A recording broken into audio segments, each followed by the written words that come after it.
انشولډیګونګ او اسټوټمیالایټ سره څه توپیر لري او کوم یوې چیرته کارول کیږي؟ راځئ چې زده یې کړو، خو لایک او فالو مو له یاده ونه وځي.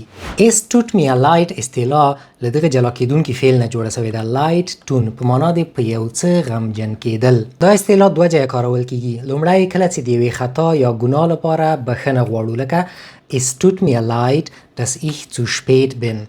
بښنه غواړم دا چې ډېر ناوخته راغلی یم. دوهم کله چې د یو پیښې په اړه باندې غمجن یو، بیا هم دا کارولی سو، لکه Es tut mir leid für dein Verlust. ستا د دې ضایع لپاره غمجن یمه. یعنی که د یو چا یو څوک مړ سوی، کولی شئ دا جمله ورته وکاروئ د خواخوږي لپاره.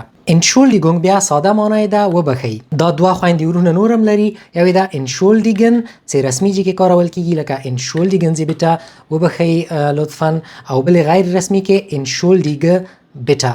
دا هم دوه ځایونو کې کارولی سو. لومړی کله چې د یو چا توجه غواړو چې ځان ته یې راواړو، لکه انشولډیګونګ wie spät ist es، وبښئ ساعت څو بجې ده. دوم کله چې غواړو ادبي او بانزاکته رفتار وکړو، لکه entschuldigen Sie die Störung، وبښئ د مزاحمت لپاره.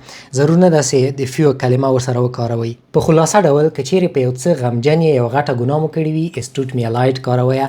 او که چیرې د یو چا توجه غواړئ ځان ته یې راواړوئ، یا هم غواړئ ډېر باادبه اوسئ، بیا انشولډیګونګ کاروئ.